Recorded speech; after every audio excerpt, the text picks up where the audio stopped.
حضرت با یزید بستامی۔ حضرت با یزید بستامی رحمت اللہ علیہ کامل ولی تھے۔ آپ کے دادا اپنے زمانے کے مشہور آتش پرست تھے۔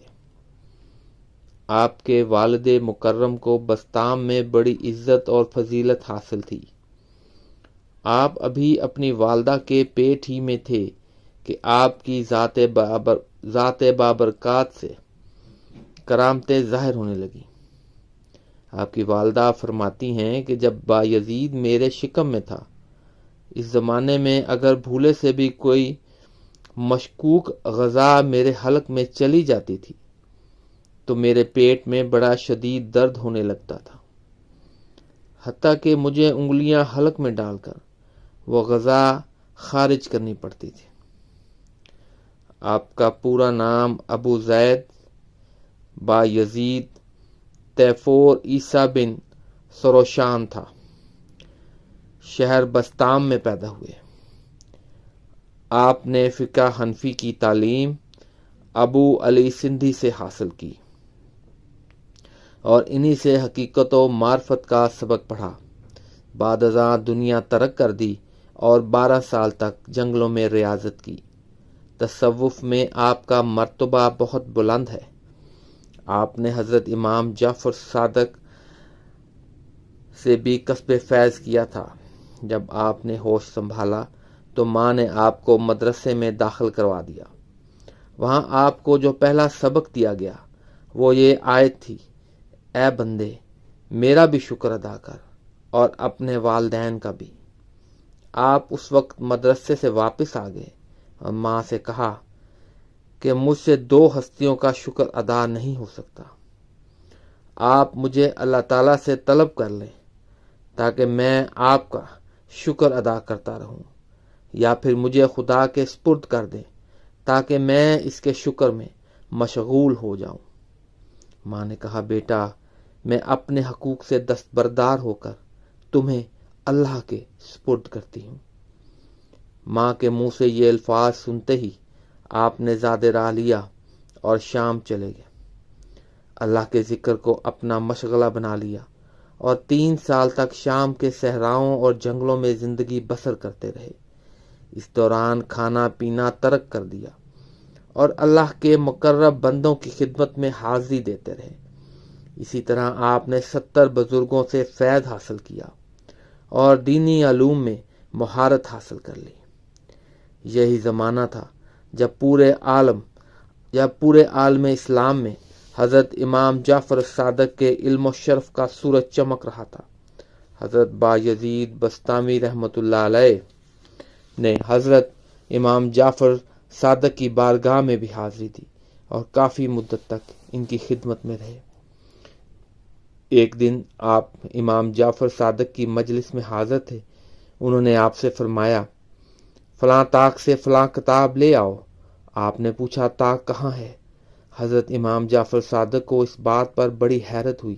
فرمایا: اے با یزید، تمہیں میرے پاس رہتے برسوں گزر گئے، لیکن تمہیں ابھی تک یہ معلوم نہیں کہ طاق کہاں ہے۔ آپ نے عرض کیا: اے بلبل باغ نبوت، میں جب سے آپ کی خدمت میں آیا ہوں، طاق کا تو کیا ذکر، میں نے تو آپ کے روبرو سر اٹھا کر آپ کو نہیں دیکھا۔ امام علی مقام نے فرمایا: با یزید، اب تمہاری تکمیل ہو چکی ہے، لہذا تم اپنے وطن بستام واپس چلے جاؤ۔ بستام واپس آتے ہوئے آپ نے اپنے اونٹ پر بہت زیادہ سامان لاد دیا۔ لوگوں نے کہا کہ ایک جانور پر اس قدر بار ڈالنا مناسب نہیں۔ فرمایا: لوگو، غور سے دیکھو، سامان اونٹ کے اوپر لدا ہوا بھی ہے یا نہیں۔ جب لوگوں نے توجہ دے کر غور سے دیکھا تو سارا سامان اونٹ کی کمر سے اوپر ہوا میں معلق تھا اور اس کا اونٹ پر کوئی اثر نہیں پڑ رہا تھا۔ لوگ یہ صورتحال دیکھ کر حیران رہ گئے۔ فرمایا: میں اپنا حال کسی پر ظاہر نہیں کرتا تو انہیں اصل معاملے کی خبر نہیں ہوتی، اور اگر ظاہر کر دیتا تو ان کی آنکھیں حیرت سے کھلی رہ جاتی ہیں۔ جب آپ بستام کے قریب پہنچے تو اہل شہر کو آپ کی آمد کی خبر مل گئی اور وہ جوک در جوک آپ کے استقبال کے لیے آنے لگے۔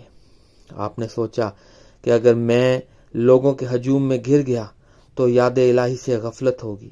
رمضان شریف کے دن تھے۔ آپ کے ذہن میں فوراً ایک ترکیب آئی۔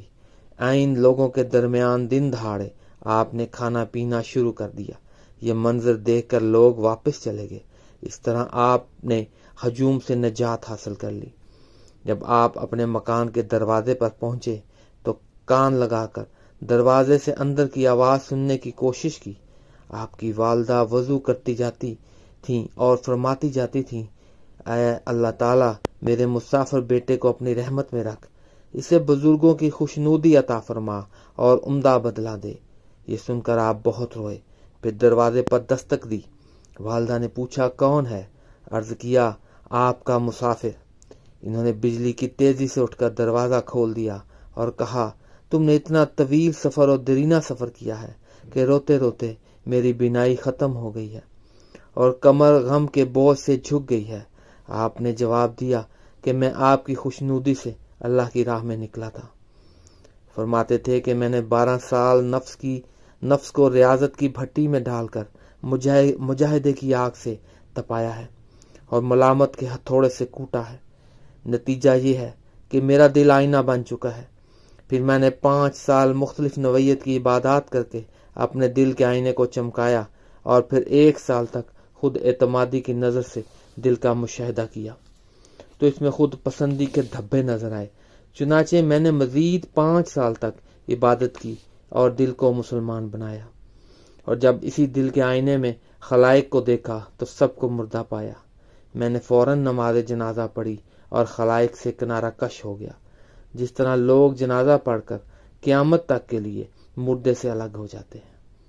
بعد ازاں مجھے اللہ تعالیٰ کی قربت حاصل ہوئی۔ ایک مرتبہ آپ پر وجد کا عالم طاری تھا۔ اسی حالت میں آپ کے منہ سے نکلا، میں پاک ہوں اور میری شان نرالی ہے۔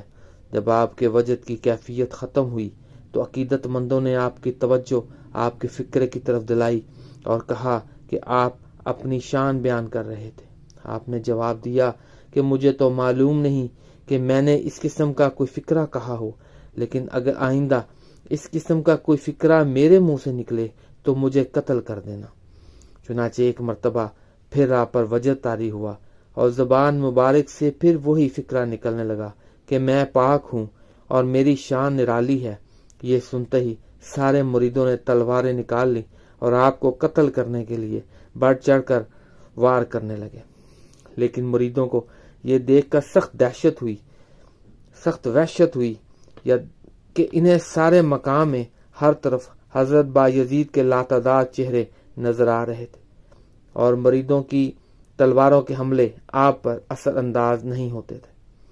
ادھر مریدوں کو یوں محسوس ہو رہا تھا کہ جیسے ان کی تلواریں پانی میں چل رہی ہوں۔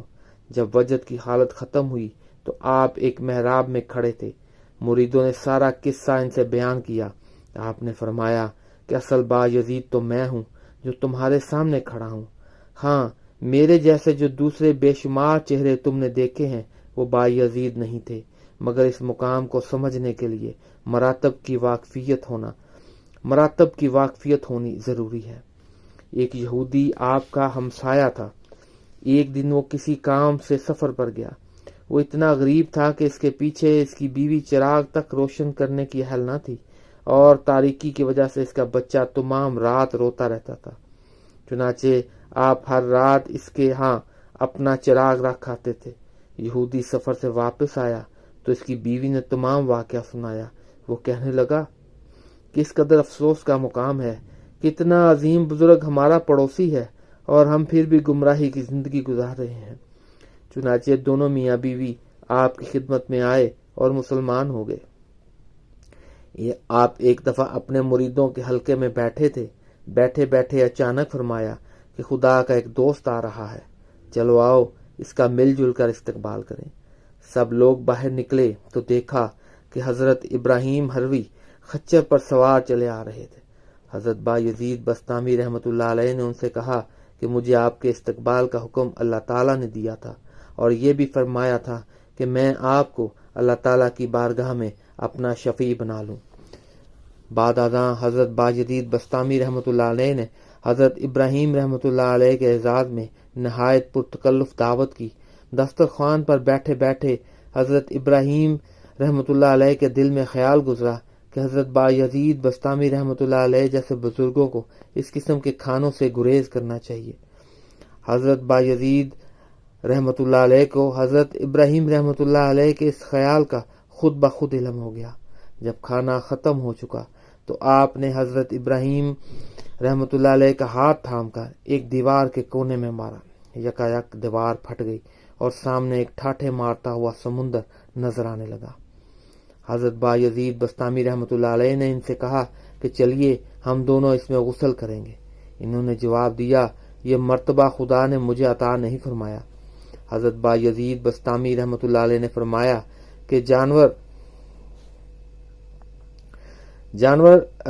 چارہ چرتے پھرتے ہیں، لیکن تم یہ فرض کر کے بیٹھے ہو کہ لذیذ کھانے والا متقی نہیں ہو سکتا۔ یہ سن کر حضرت ابراہیم حروی بہت شرمندہ ہوئے اور آپ سے معذرت چاہی۔ ایک دفعہ بستام میں قحط پڑ گیا۔ خشک سالی کی وجہ سے لوگ جمع ہو کر آپ کی خدمت میں آئے اور بارش کے لیے دعا کی درخواست کی۔ اس وقت آپ مراقبہ کر رہے تھے۔ اسی حالت میں سر اٹھا کر فرمایا کہ جاؤ پرنالے ٹھیک کر لو، بارش آنے والی ہے۔ جو ہی لوگ واپس جانے لگے، یکایک بارش شروع ہو گئی اور ایک دن اور ایک رات مسلسل ہوتی رہی۔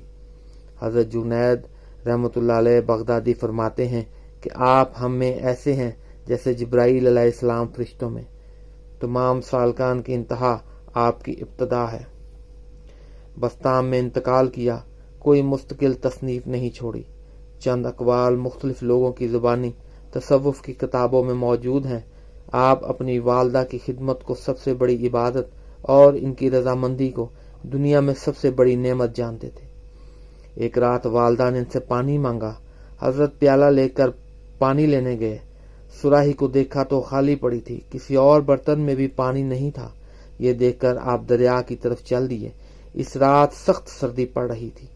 جب آپ دریا سے پانی لے کر آئے تو والدہ سو چکی تھی۔ حضرت باجدید بستامی رحمۃ اللہ علیہ پانی کا بھرا پیالہ لے کر والدہ کی پائنتی کی طرف کھڑے ہو گئے۔ سردی کی وجہ سے آپ کو سخت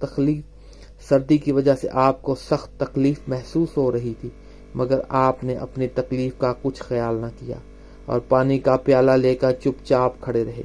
کچھ دیر بعد والدہ کی آنکھ کھلی تو انہوں نے دیکھا کہ آپ پیالہ لیے کھڑے ہیں۔ والدہ نے اٹھ کر پانی پیا اور کہنے لگی، بیٹے تم نے اتنی تکلیف کیوں اٹھائی؟ پانی کا پیالہ میرے بستر کے قریب رکھ دیتے، میں خود اٹھ کر پی لیتی۔ حضرت باجدید بستامی رحمۃ اللہ علیہ نے جواب دیا، آپ نے مجھ سے پانی مانگا تھا اور مجھے اس بات کا ڈر تھا کہ آپ کی آنکھ کھلے اور میں آپ کے سامنے حاضر نہ ہوں۔ والدہ یہ سن کر خوش ہوئیں اور انہیں دعائیں دینے لگیں۔ بہت شکریہ۔